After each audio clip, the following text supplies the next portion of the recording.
Frédéric Ponce, bonjour. Bonjour. Elsa. Je suis ravie de vous accueillir au micro de Radio JM. Vous êtes cofondateur et président du groupe OPS, spécialisé dans le développement d'entreprises à haut potentiel. Aujourd'hui, on va parler d'un autre sujet, quoique une chose vous emmène forcément à l'autre. On va parler de BIM, au-delà de l'onomatopée. BIM. Et BIM. Ça va très bien, moi, je trouve. C'est une très bonne idée. Il y avait OPS, il y a BIM. Nous, on adore. Vous aimez les mots qui parlent, qui claquent à l'oreille. Alors, expliquez-nous d'abord ce que veut dire ce BIM et surtout, annoncez-nous ce dont il s'agit parce que si je vous ai bien suivi, vous allez nous aider à booster l'entrepreneuriat sur le territoire. Alors, en fait, pour raconter un peu d'histoire, moi, j'ai créé OPS en 2017 et on a développé des entreprises, dont la plus belle Colis Privé, qu'on a vendue à CMA-CGM. Et lorsqu'on a vendu cette entreprise à CMA-CGM, on s'est dit qu'est-ce qu'on peut redonner au territoire ? Et en fait, en creusant un peu, on s'est dit, il y a un truc qui nous fait kiffer, qu'on adore, c'est l'entrepreneuriat.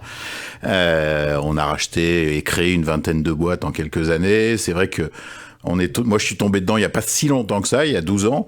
Et je trouve qu'entreprendre sa vie, entreprendre en général, c'est extraordinaire. Et quand je regarde un peu ce qui se passe, je me dis...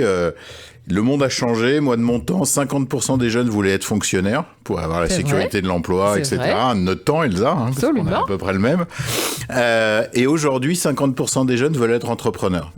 Mais est-ce que vous savez combien le font vraiment ? 50% veulent et combien le font ? 4-5% ? Exactement. 5% le font. C'est-à-dire qu'en fait, sur ces 50% qui veulent être entrepreneurs, seulement 10% vont au bout de leur rêve. 90% ne font pas ce qu'ils ont envie. Alors pourquoi ? Et c'est la grande question. En tout cas, moi, ce que je me suis dit, c'est si je veux redonner au territoire, j'aimerais bien faire de cette ville, de ce territoire, parce que c'est Aix-Marseille, on s'en fout un peu. Oui, il faut voir un peu large quand même, bien sûr. L'endroit où on entreprend le plus au monde. Parce que bon, j'aime pas faire les choses petits. Tant qu'on y est, hein. Non, puis en plus, ce territoire, il a quelque chose de rebelle. Parce que c'est quoi un entrepreneur ? C'est un transgressif, c'est quelqu'un qui respecte pas complètement l'ordre établi, etc. Et ça ressemble tellement à l'ADN de Marseille que je me suis dit, on va en faire l'endroit au monde où on entreprend le plus. Alors, vous savez quand même que je vais me faire l'avocat du diable, Frédéric Ponce, c'est normal. Alors d'abord, plusieurs choses. J'ai bien compris, un programme donc pour essayer de booster cet entrepreneuriat, d'être là peut-être à la racine pour pouvoir aider les plus jeunes, ça aussi bien de la recherche, de la formation, du mentorat, on va en parler plus en détail. Mais j'avais envie de vous dire, vous n'êtes pas le premier à avoir ce type d'idée. Qu'est-ce qui différencie votre programme de tous ceux existants ? Alors d'abord, je veux pas différencier. Moi, je viens pas pour combattre nos programmes. Oui, mais qu'est-ce qu'il peut faire encore mieux, Alors voilà. Donc l'idée, en tout cas, nous, ce qu'on s'est dit, c'est essayons de réfléchir de façon plus globale sur d'abord une vision. Cette vision de faire du territoire l'endroit où on entreprend le plus au monde. Quand on regarde ce qui se passe dans d'autres pays, l'endroit où aujourd'hui on entreprend le plus, c'est 13% des jeunes entreprennent. Nous, on est à 5. Ouais, on a donc de la marge. Si on multiplie par 3... c'est pas si compliqué que ça. Hein. Ça voudrait dire que 30% de ceux qui ont envie d'entreprendre entreprennent au lieu de 10. Bon, ça paraît pas beaucoup et en même temps, c'est énorme. Il faut le faire quand même, hein. Il faut Alors, y arriver. comment on fait ? Donc, première chose, on se dit, qu'est-ce qui va aider le jeune à... Parce qu'en fait, quand même, jeune entrepreneur, ça veut dire quoi ? On vous dit, jetez-vous à l'eau. Mais on vous dit pas la température de l'eau. Et sans bouée, on vous dit pas comment il faut nager, mais on dit allez-y. Donc à part d'être un peu fou, quand même, à part d'être un peu fou, on n'y va pas normalement. Donc d'ailleurs, c'est pour ça qu'il y en a que 10% qui se jettent dans le bain. Donc moi, ce que je pense, c'est qu'il faut les aider un peu. D'abord, en leur mettant un maître nageur à côté. C'est-à-dire, jetez-vous à l'eau, mais si vous vous noyez... Ça, c'est le mentorat. Il y a un mec qui va venir vous chercher ou vous aider à apprendre à nager. Et un gars qui s'est déjà jeté à l'eau. D'accord ? Donc ça, c'est le mentorat. Et qui s'est pas noyé. Ou qui s'est peut-être noyé d'ailleurs, mais en tout cas qui est pas mort. Voilà. Parce que franchement, des entrepreneurs qui se noient pas à un moment ou un autre, moi j'en connais pas. Avant de réussir, il faut quand même boire un peu la tasse. Donc ça, c'est le mentorat, et ça veut dire que la promesse qu'on fait sur BIM, c'est BIM qui veut dire Business in Marseille. D'ailleurs, on l'a pas dit. C'est que si vous créez votre boîte, on vous met un entrepreneur à côté de vous qui va faire le maître nageur. Ça, c'est un pan. Le deuxième pan, c'est de se dire, on est entrepreneur, c'est de l'inné, de l'acquis, enfin bon, qu'importe. Il y a un profil quand même d'entrepreneur, ou en tout cas, il y a des comportements d'entrepreneur. Pour pas parler de profil, parce que j'aime pas trop ce mot-là, et je suis pas sûr qu'il soit juste au fond. Mais en tout cas, il y a des comportements d'entrepreneur, et on va essayer d'identifier quels sont les bons comportements d'entrepreneur, sachant que tous les entrepreneurs n'ont pas, enfin, personne n'a tout. Ça n'existe pas. Mais avec quelques qualités premières, quelques qualités premières, en tout cas, on peut déceler celui celui qui l'est, de celui qui l'est pas. On peut imaginer que dans les 50%, peut-être qu'il y a 10%, franchement, il faut pas qu'il y aille. Il vaut mieux qu'il fasse autre chose. Voilà, si le mec se dit, je vais pas bosser, je vais gagner beaucoup d'argent, etc., lui, il faut lui dire, non, c'est pas vrai, c'est pas ça. C'est pas comme ça que ça marche.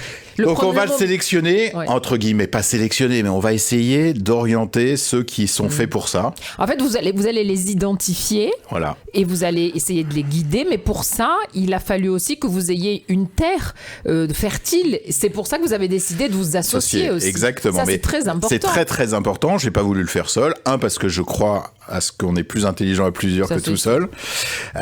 Donc j'ai été voir l'AMU, Éric Berton, qui est président, ex-Marseille Université. La plus grande d'Europe. La plus grande d'Europe, même la plus grande du monde francophone. Voilà.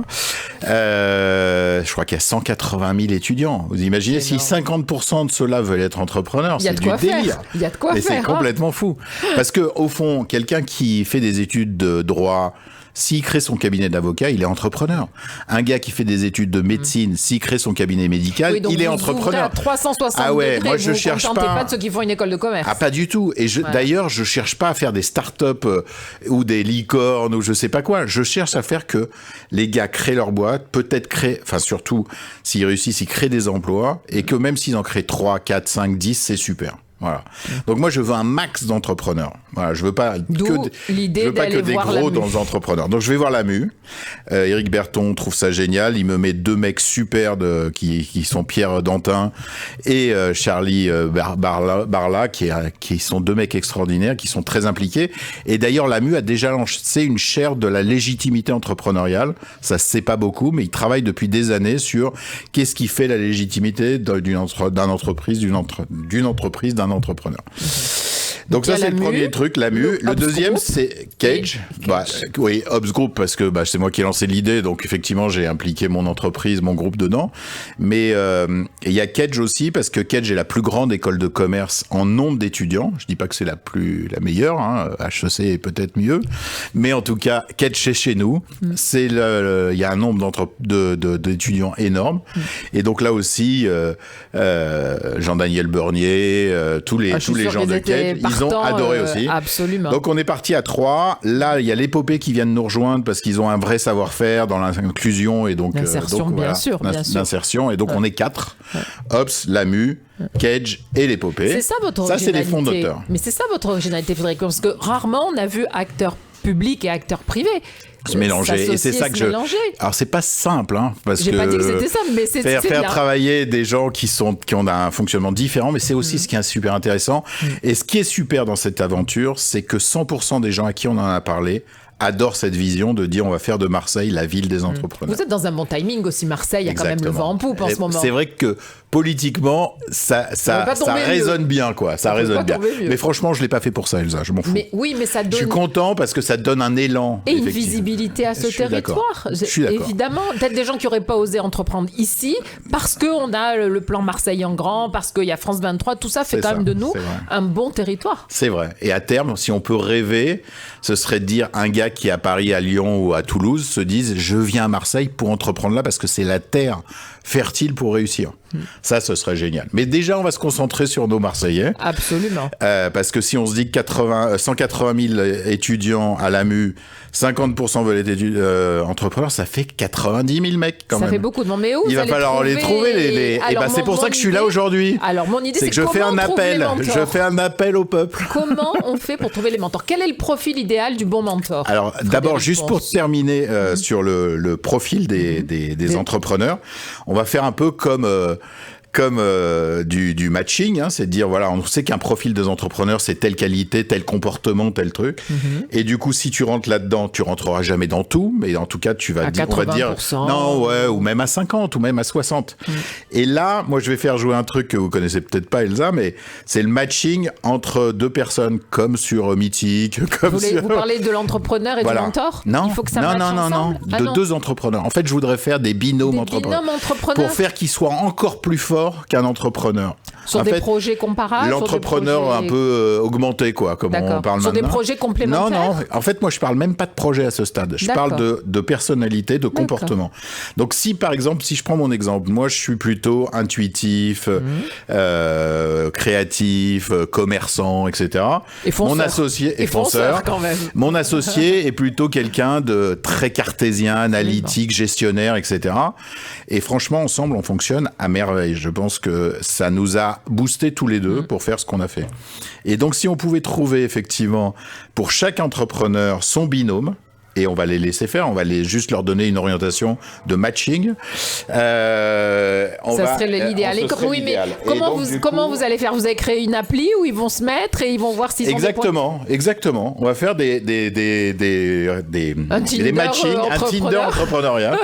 Et après, on laissera quand même la magie de se rencontrer. On va dire, bah voilà, toi, t'as 3-4 mecs qui pourraient correspondre à ta complémentarité. Et puis, on va organiser des déjeuners, des cafés, etc., qui vont faire qu'ils auront envie d'y aller ou pas, parce qu'il y a un moment, comme nous, on s'entend bien, et il y a d'autres gens avec qui on s'entend moins bien. C'est la vie. C'est la vie. Évidemment, il faut que ça matche. Donc, premier truc, c'est matching de 2 entrepreneurs qui vont faire que ce sera un binôme gagnant. Et puis après, on va essayer de trouver en face un mentor. Le bon mentor. Ouais, ou un mentor, parce que déjà, si on se dit que, vous imaginez, si on doit trouver 50 000 mecs, ça fait énorme. Et donc, c'est pour ça que je suis là aujourd'hui, Elsa, hormis le fait que je vous apprécie beaucoup, c'est que vos auditeurs, il y a sûrement plein d'entrepreneurs, et je veux pas que des géants de l'entrepreneuriat, je veux aussi celui qui a une boîte avec 3 personnes, parce que lui, il sait ce que c'est de gérer sa compta, son truc, son machin, et c'est ça qui va aider le jeune entrepreneur. Bien sûr. Celui qui est vice-président d'une boîte, franchement, excusez-moi, il m'intéresse pas. Voilà, parce qu'il est trop loin. Dans le cambouis. Voilà, je veux des gens qui soient dedans. Frédéric Pons, c'est peut-être aussi des gens qui viennent d'arrêter une activité parce qu'ils ont décidé à 63 ans, 65 ans, ça suffisait, mais qui ont encore un gros potentiel. Qui ont envie de transmettre aussi, parce que ça aussi, c'est quelque chose d'important. Donc là, l'amour de ce territoire, l'amour de l'entrepreneuriat, si vous sentez entrepreneur dans l'âme et que vous avez envie de transmettre, franchement, contactez-nous sur BIM, il y a un site internet. Alors, c'était ma question pour finir. Alors, on est intéressé, on a envie d'être soit un entrepreneur qui sera porté par BIM, soit un mentor qui accompagnera. Comment on fait? Eh ben, on va sur le site internet. Alors, pour l'instant, on a une page, simplement une landing page qui permet de s'inscrire en tant qu'entrepreneur ou en tant que mentor. Très simple. Et puis, on va développer... Donc, c'est BIM? BIM, tout simplement. BIM, tout simplement. Et on va développer tout ce que je vous ai dit, c'est-à-dire le matching, l'analyse des comportements, etc., etc. Et une rencontre.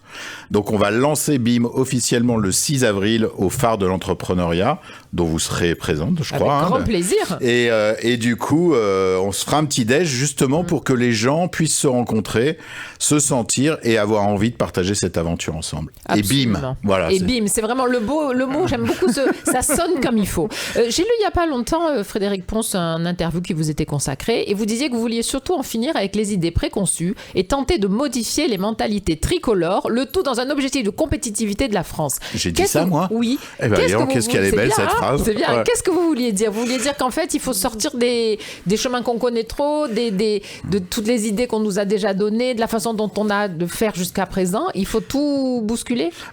D'abord, Elsa, quand on est entrepreneur, on n'aime pas le statu quo, ça c'est sûr. Ah oui, il faut qu'il y ait quelque chose qui se passe. Il faut que ça bouge. Moi, je suis maintenant un enfant de Marseille depuis des dizaines d'années et je trouve qu'ici, on joue pas assez le collectif, on joue pas assez mais pour ça, il faut avoir une vision. Et c'est vrai que la vision de se dire, on fait de ce territoire un territoire des entrepreneurs, si on la partage, on va mettre tout en commun et on va faire bouger les lignes. Et on va faire que celui qui ne se serait pas jeté à l'eau parce que trop risqué, parce que ci, parce que ça, eh ben, il y aille. Et si on réussit ça, franchement, on aura fait quelque chose de bien pour Marseille. En fait, BIM va tendre un grand filet pour pouvoir protéger tous ceux qui ont envie d'entreprendre, de leur dire allez-y, on est là. Allez-y, ouais. Allez-y, on est là. Même pas cap. Mais ils vont l'être, vous allez voir. Donc, rendez-vous pour le lancement, ce sera le 6 avril. Frédéric Pons, bravo d'abord d'avoir eu cette idée et merci de nous avoir exposé tout ça. Merci Elsa, à bientôt.